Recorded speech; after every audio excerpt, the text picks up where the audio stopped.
Le four a l'air parfait pour faire des pizzas. Et on va peut-être attaquer la poterie là quand même. Je vais voir si je peux faire de la terre pour faire de la poterie avec cette argile là.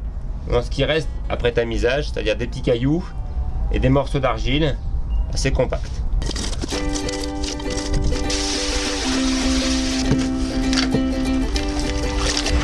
Voilà, quand la parodine est bien épaisse,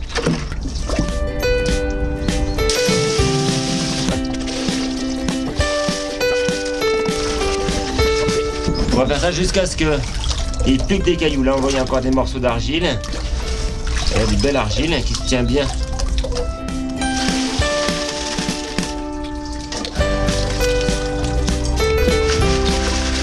Voilà.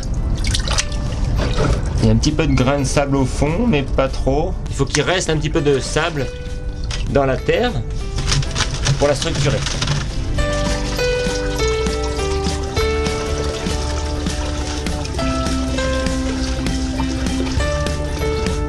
Voilà. Je vais laisser faire la nature. Les particules solides vont aller se déposer au fond et l'eau va surnager. Je vais pouvoir l'enlever après.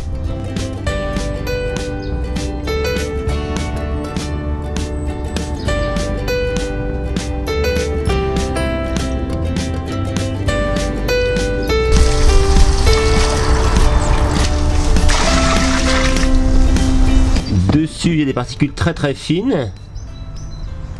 Et dessous, il y en a qui sont plus épaisses. On le sent. Il y a quasiment de la matière au fond. Et voilà. Hop. Pour faire sécher mon argile, afin qu'elle devienne malléable, j'ai plusieurs techniques. La première consiste à mettre ça sur un bloc de plâtre sec. Alors c'est rapide. Et après, il faut faire sécher le bloc de plâtre. C'est un peu plus long. Puis le plâtre, c'est pas gratuit. Une autre technique plus simple et moins coûteuse consiste à mettre l'argile directement sur un tissu, et c'est là des vieilles serviettes éponges qui vont absorber l'humidité.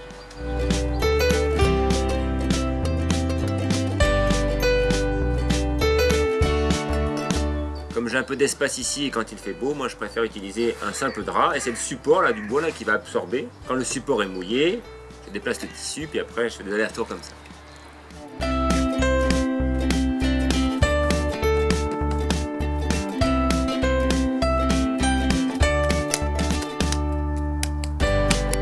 Et bien voilà, les trois techniques ont fonctionné. Le plus facile est fait là. Pour savoir si cette argile est bonne pour faire de la poterie, j'en prends un morceau, j'en fais un petit boudin, court comme un crayon. Si je peux faire une boucle de 2 cm et demi de diamètre sans que ça fende, et c'est le cas, c'est impeccable. Voilà, les fentes vont apparaître, voilà, elles apparaissent ici. Cette terre est plus en plastique pour en faire de la poterie. Il y a plusieurs techniques pour faire de la poterie, en voici une. Là j'ai deux baguettes de bois qui font 8 mm.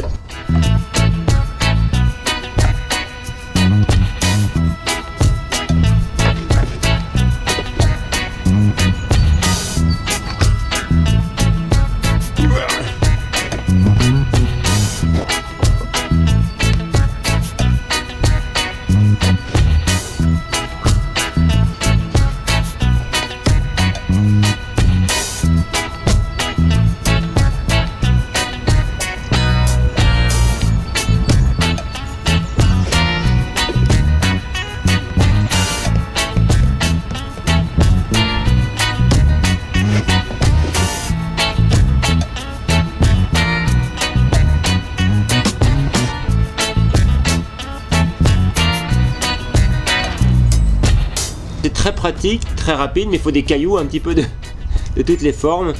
Et j'arrive pas à trouver des cailloux de la forme d'un bol standard, classique. Voilà. Je vais vous montrer donc une autre technique pour y parvenir. Pour faire mon moule en plâtre, j'ai pris un carton et mon modèle. Et je les ai badigeonnés d'huile de friture pour que le plâtre n'adhère pas. Oh! Ensuite, j'ai rempli le carton de plâtre liquide et j'ai inséré à l'intérieur mon petit bol. Quand le plâtre a eu fini sa prise, j'ai récupéré le bol et j'ai fait sécher le plâtre une bonne semaine. Ben voilà, je vais remplir mon moule de barbotine qui n'est rien d'autre que de l'argile liquide mais qui contient un minimum d'eau. Pour obtenir cette barbotine, je prends ma terre que je fais sécher et que je vais concasser dans le bas d'une bouteille de gaz qui va servir de mortier, et le pilon ça sera un galet en granit. Allez, c'est parti.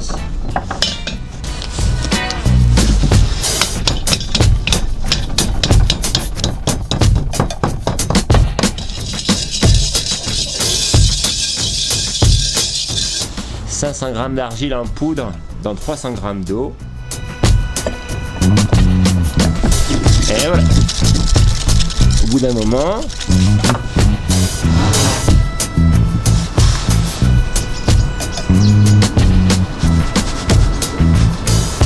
hop, je laisse 2 minutes, plus ou moins, et après j'enlève la barbotine.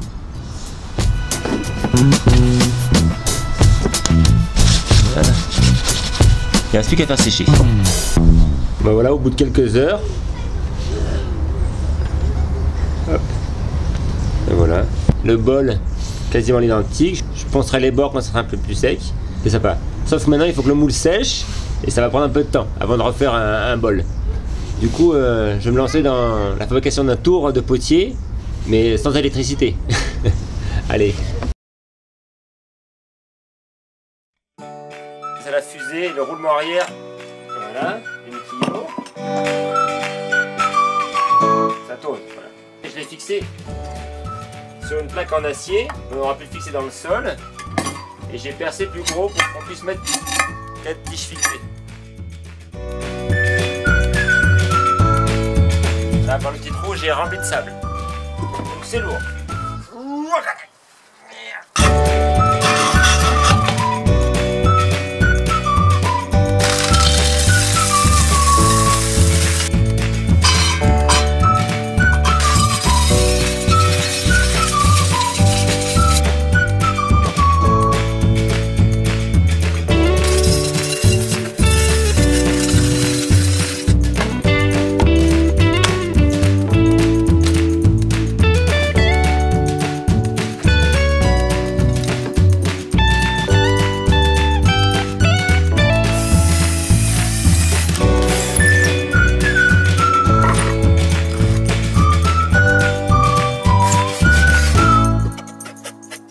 Voici une technique un peu plus physique, et pour maîtriser les gestes, il faut un peu plus de temps, mais c'est pas un souci parce que le temps, c'est que du plaisir. Allez, c'est parti.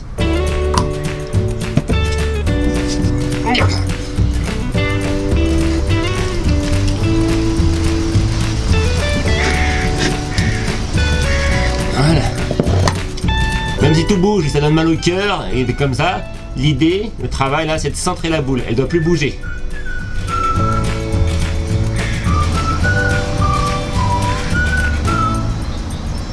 Voilà. Ensuite je perce. Voilà. Elle est belle cette argile.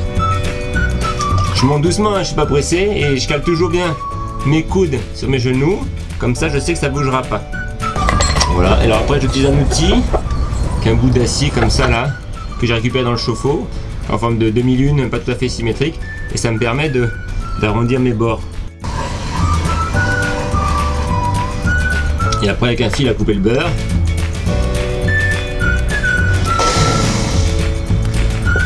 Hop. Et voilà. C'est que j'affine le bol, le pied de main. L'argile se tient bien, même si elle n'est pas sèche. Alors je vais pouvoir enlever de la matière dans le pied qui est très lourd, là. Alors normalement ça se fait avec un tournasin comme ceci, mais il faut les acheter et c'est pas rigolo. Moi je préfère prendre un simple clou, comme ceci, et taper avec un marteau dessus jusqu'à obtenir un tournasin à maison. Allez, c'est parti.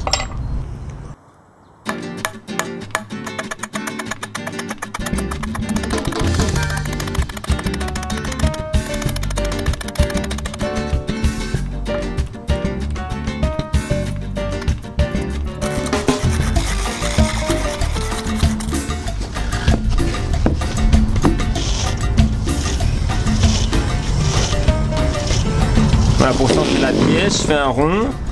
Là, il n'y en a pas beaucoup, là, il y en a beaucoup. Ben, je répartis au milieu. Voilà. Et je recommence comme ça jusqu'à ce que ça soit satisfaisant. Et avec ce petit bout de bois, je mouille un peu. Et je vais pouvoir coller le bol au plateau.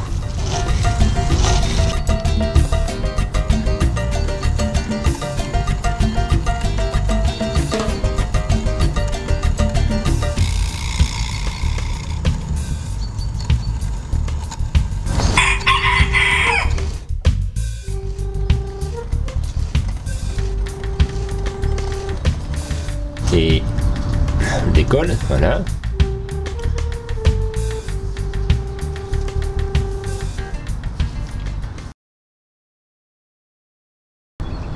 Et bien voilà, c'est le grand jour pour cuire mes poteries, sauf que sans couleur, c'est un petit peu triste.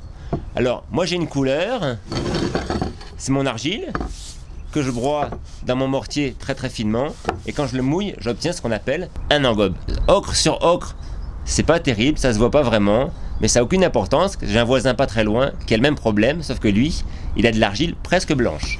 Voilà, que j'ai broyé pour obtenir une poudre bien fine, et quand je la mouille, j'obtiens un engobe blanc, ce qui fait que maintenant, on a chacun deux couleurs.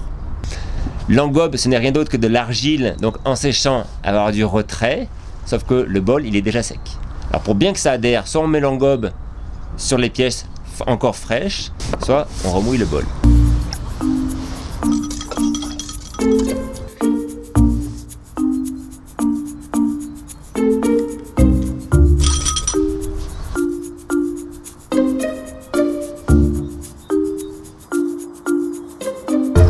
Un petit liseré avec de l'oxyde de fer, ça pourrait être pas mal. Je vais donc vous montrer comment s'en procurer gratuitement. Tout d'abord, il faut aller à la pêche au clou dans des cendres avec un bon aimant. Voilà. Ensuite, on enlève les cendres. Et dans ce qui reste, on fait tomber des petits morceaux de fer.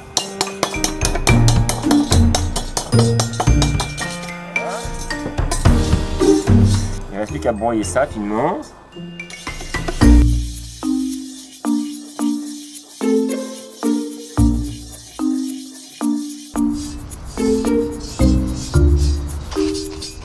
Avec une petite goutte d'eau.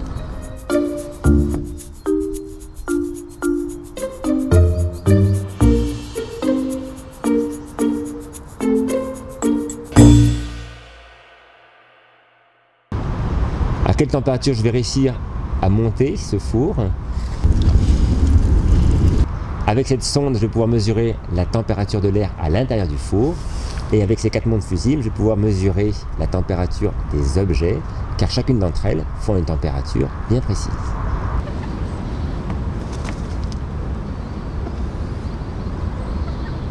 Les pièces n'étaient pas tout à fait sèches, donc je suis monté tranquillement en température. 100 degrés la première heure, 200 degrés la deuxième heure. Je vais pouvoir sceller la porte et puis monter un peu en température. Allez.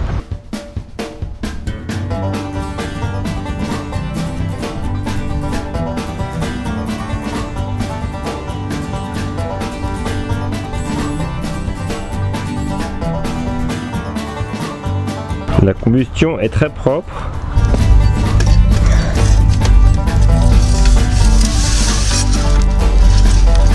Le combustible est très fin, du coup il faut régulièrement le brasser.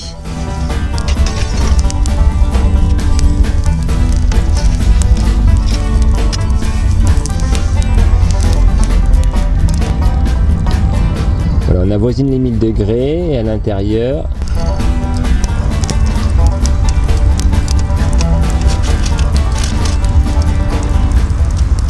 Et bien voilà, la cuisson se termine. Bilan, avec le bois broyé, c'est 1000 degrés, pas 1 degré de plus. Pour monter au-delà, il m'a fallu utiliser le bois d'une palette entière, 10-15 kg.